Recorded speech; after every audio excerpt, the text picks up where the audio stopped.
دفتروں میں ہوتا ہے نا آج کل پھلجھڑیاں بہت گھوم رہی ہیں دفتروں میں, کال سینٹروں میں دائیں بائیں بیٹھی ہوئی ہوگی, آپ سے دوستی کی کوشش کرے گی, آپ دوستی نہیں کریں گے تو ناراض ہو جائے گی وہ. تو یہاں اللہ کیا کہتا ہے, اس کو خوش کرو یا ناراض کرو؟ بولے نا, اس کو خوش کریں گے تو کون ناراض ہوگا؟ اللہ ناراض ہوگا. اللہ نے آپ کو صرف اپنی بیوی سے محبت کی اجازت دی ہے. جتنی اڑوس پڑوس انٹیاں ونٹیاں جو بھی ہیں, السلام علیکم وعلیکم السلام, بس اس سے زیادہ فری ہونے کی آپ کو اجازت. بولو بھائی, آج عرفہ کے دن اس پہ توبہ کریں. قرآن نے اہل ایمان کی صفات بیان کی ہیں, والذین هم لفروجہم حافظون, نماز قائم کرتے ہیں, اپنی شرمگاہوں کی حفاظت کرتے ہیں, الا علی ازواجہم او ما ملکت ایمانہم, سوائے زوجہ کے کسی عورت کی طرف نہیں جاتے. ہم میں کافر میں فرق کیا ہو گیا بھائی؟ پھر زندگی میں ایک دفعہ حج, یہ بھی میں مانتا ہوں مشکل کام ہے, لیکن آگے جو پریکٹیکل لائف میں اسلام ہے, کیا اللہ اس کے بارے میں سوال نہیں پوچھے گا؟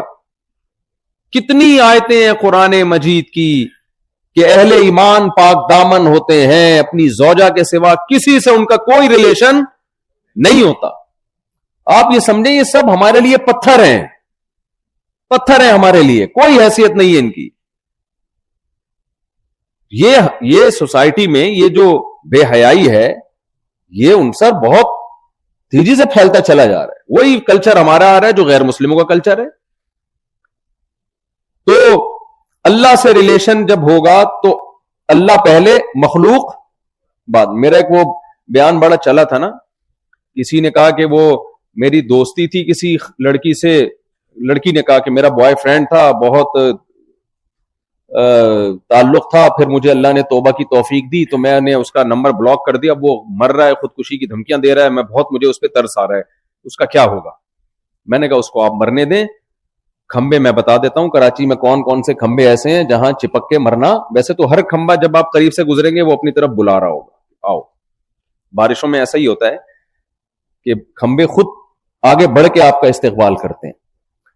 مرنے دیں بھائی اس کو. مفتی صاحب مجھے گناہ تو نہیں ہوگا وہ اگر مر گیا؟ نہیں, آپ کو گناہ نہیں ہوگا, آپ کی جان چھوٹے گی ایک عذاب سے, جان چھوٹے گی. یہاں اللہ کو خوش کرنے کے لیے مخلوق کو ناراض کرنا لازم ہے یا نہیں ہے؟ یا ہم یہ نہیں ہے کہ اس کا دل ٹوٹ جائے گا اور وہ کیا ہو جائے گا, ہو جائے بھائی. اللہ نے حلال اور حرام ریلیشن میں فرق رکھا ہے, حرام کی طرف نہیں جانا ہم نے. تو اللہ کا حق کیا بتایا, جلدی جلدی میں سمیٹتا ہوں بات کو. سب سے پہلے اس کے ساتھ کسی کو شریک نہیں کرنا. ہم صرف یا اللہ مدد کے قائل ہیں, اللہ کے سوا کسی سے مدد نہیں مانگنی ہم نے. یا ایھا الناس انتم الفقراء الی اللہ, اے لوگو تم سب کے سب اللہ کے در کے فقیر ہو. اللہ نے لفظ بھی دیکھیں فقیر استعمال کیا. ہم کروڑ پتی ہوں, ارب پتی ہوں, ہمارے اکاؤنٹ میں اربوں روپے پڑے ہوئے ہوں, لیکن اللہ ہمیں فقیر کہتا ہے.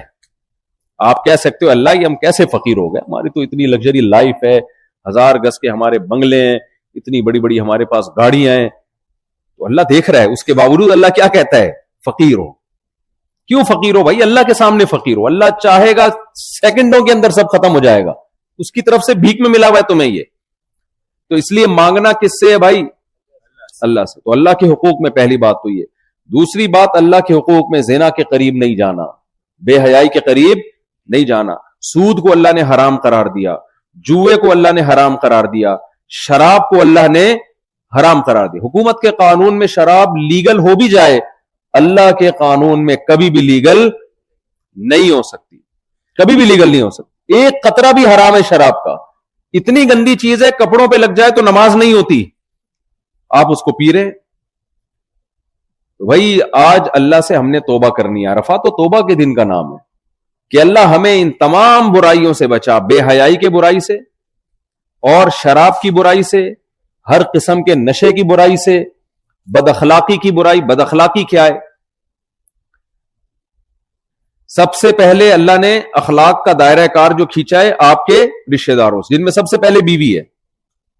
ماں باپ کا حق کو الگ سے اللہ نے بیان کیا, وہ میں آتا ہوں ابھی اس کی طرف. نبی صلی اللہ علیہ وسلم نے فرمایا تم میں سب سے اچھا وہ ہے جس کے اخلاق اپنے گھر والوں کے ساتھ سب سے اچھے ہیں. پہلے یہ سمجھ میں ہمیں نہیں آتی تھی حدیث، جب ہماری شادی ہو گئی تو سمجھ میں آنا شروع ہو گئی. دوستوں سے ہنس کے بات کرنا بہت آسان، بڑا مزہ آتا ہے. بیٹھ جاؤ، کراچی میں گٹر کے ڈھکنوں پہ بیٹھتے ہیں لوگ، صبح کو اٹھتے ہیں. وہ ہوٹلوں میں جا کے دیکھا ہوگا، چائے کے ہوٹلوں میں پوری پوری رات ہا ہا ہی ہو چلتا رہتا ہے، گپیں چلتی رہتی ہیں. کوئی رپورٹ نہیں آتی کبھی کوئی جھگڑا ہوا ہو، بہت کم، کوئی بہت ہی سال میں ایک آدھ دفعہ کوئی جھگڑا نظر آئے گا. گھر میں جب آتے ہیں تو ایسا لگتا ہے جیسے چنگیز خان نے دوبارہ سے بغداد پہ حملہ کر دیا ہے. تو بھائی اخلاق کا جو سب سے پہلا اللہ نے اخلاق ظاہر کرنے کا حکم دیا ہے وہ کس کے سامنے؟ اپنی زوجہ کے سامنے، اپنے بچوں کے سامنے. ہم نے بڑے علماء سے سنا ہے کہ بچے جس باپ کو چاہیں کہ وہ گھر میں رہے، اس کا مطلب وہ کامیاب باپ ہے. اور جس باپ کے بارے میں چاہیں کہ یہ گھر میں نہ آیا کریں، فل ٹینشن بن کے آتے ہیں یہ، ٹھیک ہے نا، تو وہ کامیاب باپ نہیں ہے. تو اخلاق باس کے سامنے بھی بہت اچھے ہوتے ہیں. دیکھو ایئر ہوسٹس کے اخلاق کتنے اچھے ہوتے ہیں. میں نے کبھی کسی ایئر ہوسٹس کو بدتمیزی کرتے ہوئے نہیں دیکھا. ابھی وہ سعید انور بھائی نے اپنا واقعہ سنایا، وہ کرکٹر ہے نا مشہور، تبلیغ میں ماشاءاللہ بڑی خدمت کر رہے ہیں. وہ کہتے ہیں میں اپنی اہلیہ کے ساتھ سفر کر رہا تھا جہاز میں، تو ایئر ہوسٹس نے آ کے بڑے محبت سے کافی کا پوچھا. کہتے ہیں میں نے بھی بڑی محبت سے کافی کا بنوانے کا بول دیا، لے آئے. میری بیگم کو غصہ آیا، اس سے کافی کا کیوں بولا آپ نے؟ یہ جو ہے اتنے آرام سے آپ نے اس کو کافی کا بولا ہے کہ جائیے کافی بنا کے لے آئے. ہمیں تو گھر میں بولتے ہو جاؤ ذرا کافی بنا کے لے آؤ. یہ اسٹائل تو یہاں آپ کا کیوں ہے؟ کہتے ہیں وہ مزاح کیا انہوں نے کہ اس کو سیریس نہ لیں. کہتے ہیں میں نے بیگم سے کہا کہ اتنے خوبصورت اسٹائل سے کبھی کافی کا تم نے پوچھا ہے مجھے؟ اتنے اسٹائل سے تم نے کبھی کافی کا پوچھا؟ جیسا اسٹائل اس کا ویسا ہی ہمارا. یہ مزاح ہے، اس کو سیریس نہ لیں. تو ایئر ہوسٹس کے اخلاق کتنے اچھے ہوتے ہیں، کتنے پیارے اخلاق ہوتے ہیں. کبھی اس کو غصہ نہیں آتا. آپ کا کیا خیال ہے اس اخلاق کو اس کو ثواب ملتا ہے بھائی؟ نہیں، اس اخلاق پہ کیا ملتا ہے؟ کمپنی کی طرف سے ترقیاں ملتی ہیں اور پیسے ملتے ہیں. اسی بیچاری کو اگر جہاں پیسے نہ ملے، پھر جہاز سے اترتے ہی اس کو پیسے نہیں ملتے، پھر آپ اسی ایئر ہوسٹس سے کہیں کہ آپ ذرا ایک کافی کا کپ میرے لیے بنا کے لے آئیں. وہ کیا کہے گی؟ میں تمہارے باپ کی نوکر لگتی ہوں یہاں پہ تمہارے ایئرپورٹ پہ کافیاں بنا کے لاؤں؟ کیا خیال ہے؟ دفعہ یہاں سے. تو بھائی ماں باپ کے ساتھ اخلاق سے بات کرنا، بیوی کے ساتھ اخلاق سے بات کرنا، بچوں کے ساتھ اخلاق سے بات کرنا، اس پہ پیسے نہیں ملتے، اس پہ کیا ملتا ہے؟ ثواب. باس کے ساتھ اخلاق سے بات کرنے پر پیسے بھی ملتے ہیں اور ترقیاں بھی ہوتی ہیں. بوڑھے باپ اور بوڑھی ماں کے ساتھ اخلاق سے بات کرنے پر ثواب کے علاوہ کچھ نہیں مل رہا. اس لیے اللہ نے باس کے اخلاق سے بات کرنے کو قرآن میں اتنا فوکس نہیں کیا. ایئر ہوسٹس کو اللہ نے قرآن میں الگ سے کوئی آیتیں نہیں بتائی کہ کسٹمر جو مسافر ہوتے ہیں ان کے ساتھ اور اچھا سلوک کرو. اللہ کو بتاتا حقوق ضائع ہوں گے بوڑھے باپ اور بوڑھی ماں کے. حقوق کس کے ضائع ہوں گے؟ بوڑھے باپ اور جو شریف بیویاں گھروں میں بیچاری سیدھی سادی، ان کے اخلاق ضائع ہوں گے. جو سیدھی سادی نہیں ہوتی ان کے ساتھ تو لوگ بڑے تمیز سے چل رہے ہوتے ہیں. مجھے یاد ہے ایک صاحب آئے، ان کے بیگم نے بڑا ستایا ہوا تھا ان کو. مجھے کہنے لگے یار بس بیچ کے کھانا رہ گیا ہے، یعنی مجھے بیچ کے کھا جائیں بس، اتنا باقی بہت ہو گیا. تو میں نے کہا بھائی تو نہیں جب بن رہی تو علیحدگی اختیار کرو. کہتے ہیں بھائی وہ متحدہ کی. میرے سالے کس کے اس زمانے میں بڑا زور تھا متحدہ کا. کہہ رہے متحدہ کیا نہ میں چھوڑ سکتا ہوں نہ میں رکھ سکتا ہوں، دونوں طرف موت ہی موت نظر آ رہی ہے. میں نے کہا پھر لائف کو انجوائے کرو. پھر میں نے کہا کہ ضرب الحبیبی زبیب، عربی کا ایک مقولہ ہے، محبوب کی مار کشمش کی طرح میٹھی ہوتی ہے. میں نے کہا کھاتے رہو مار کے. تو جو بیچاری نیک شریف ہوتی ہیں وہ آپ کے شکنجے میں آ گئیں، اب آپ ناجائز فائدہ اٹھا رہے ہو اس کے کمزور ہونے کا، بات نہیں کرتے تمیز سے، ہر وقت لب و لہجے میں سختی رہتی ہے. تو اس لیے اللہ تعالیٰ نے ماں باپ کا حق بہت اہتمام سے بیان کیا. اپنے حق کے بعد ماں باپ کو بیان کیا اللہ نے. وَوَصَّيْنَا الْإِنسَانَ بِوَالِدَيْهِ، اور اللہ نے فرمایا وَقَضَىٰ رَبُّكَ أَلَّا تَعْبُدُوا إِلَّا إِيَّاهُ، تیرے رب نے فیصلہ کر دیا ہے کہ اللہ کے سوا کسی کی عبادت نہیں ہوگی. اور وَبِالْوَالِدَيْنِ إِحْسَانًا، تیرے رب نے فیصلہ کر دیا والدین کے ساتھ احسان. کہتے ہیں عمل میں اچھے سلوک میں ایکسیلنسی پیدا کرنا. صرف اچھا سلوک نہیں چلے گا, بہت اچھا سلوک کرنا پڑے گا. کتنا اچھا؟ اما یبلغن عندک الکبر احدہما او کلاہما فلا تقل لہما اف, دونوں یا دونوں میں سے کوئی ایک بوڑھا ہو جائے, ان کے سامنے اف کرنے کی اجازت نہیں ہے, اف کرنے کی, کیونکہ بڑھاپے میں انسان چڑچڑا ہو جاتا ہے, بات بات پہ غصہ آتا ہے, جذباتی ہو جاتا ہے. تو اللہ کہتے ہیں اب تمہیں جذبات کا جواب جذبات سے دینے کی اجازت نہیں ہے.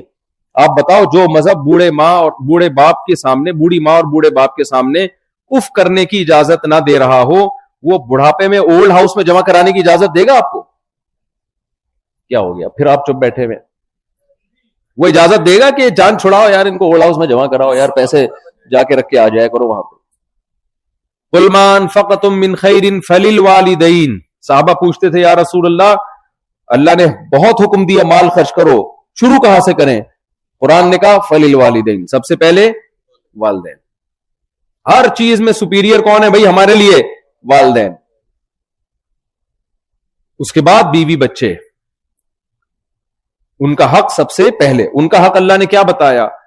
البس, وہ پہناؤ ان کو جیسا اسٹینڈرڈ کا خود پہنتے ہو, اس اسٹینڈرڈ کا کھلاؤ ان کو جس اسٹینڈرڈ کا خود کھاتے ہو. تو یہ سارے حقوق اللہ نے بیان کیے ہیں ریلیشن کو بنانے کے لیے, اور اس میں اللہ نے بتا دیا کہ تم نے رشتہ داری جوڑنی ہے, سامنے والا بے شک توڑے, تم نے بھائی اللہ کا حکم سمجھ کے جوڑنا ہے رشتوں کو.